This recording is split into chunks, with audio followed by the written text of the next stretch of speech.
A lot of our municipal clients have all throughout this pandemic reacted to, I suppose, the limitation or restriction on gatherings, and under the both the MDHHS orders and the Open Meetings Act to ensure access to the public. But you may continue to have questions about what the Open Meetings Act permits currently. And we deal with this on a daily basis. And so right now, at least, the Open Meetings Act will continue to permit virtual meetings through the end of the year, but only for 3 specified reasons. One of those happens to be a declaration of a local state of emergency. And that declaration can come from, I suppose, one of 2 sources, either from the township directly or from a county. And I don't recall off the top of my head, but there's something like 20 or 30 different counties that have declared a local state of emergency.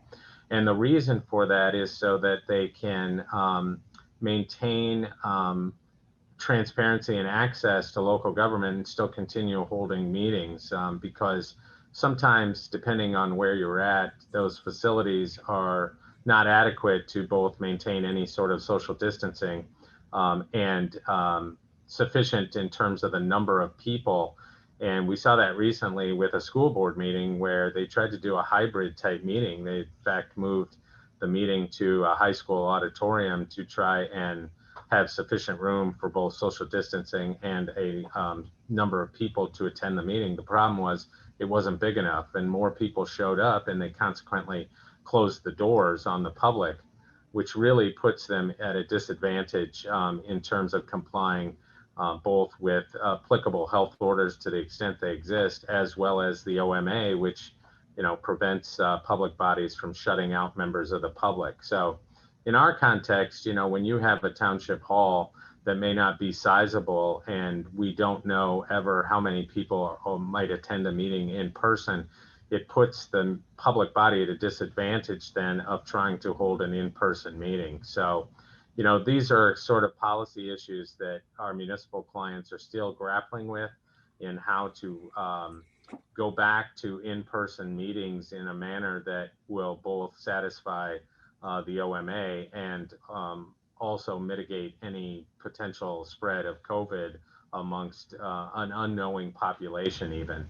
And so that's really an area in which we continue to advise our clients on. The next question is from Dawn.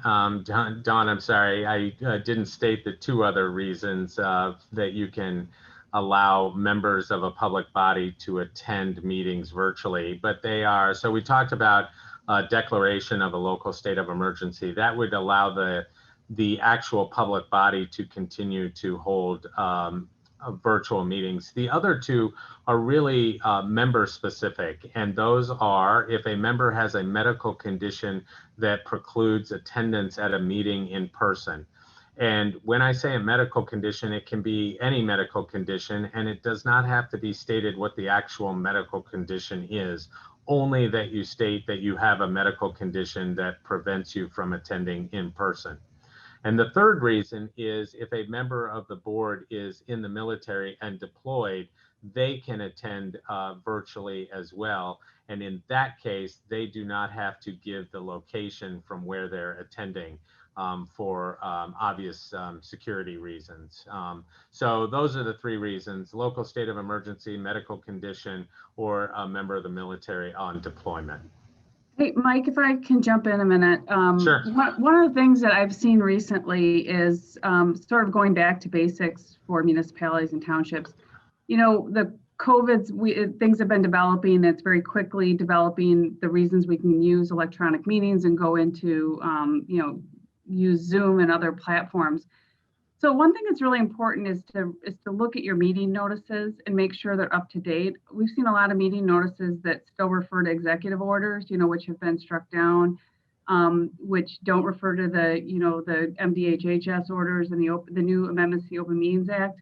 And to make sure that they're properly posted on your website. So if you have a website that you maintain either indirectly or directly that has your meeting minutes and agendas, you're required to post those notices of any electronic meeting at least 18 hours in advance. And it has to be either on your homepage or on a conspicuous website. We've seen them sort of buried in your calendar, and I don't think that's going to be acceptable. So make sure that if someone goes to your homepage of your township website, they can see that notice for electronic meetings. And it has to state the reason you're going into. It has 4 things that you're going to need to include. Most of them already include, the directions for the Zoom meeting, but you have to state why the public body is meeting electronically. And that can be for the reasons that Mike has stated. How they participate electronically, that's your Zoom information. How members of the public may contact members of the public body to provide input, and how a person with disabilities may participate in the meeting.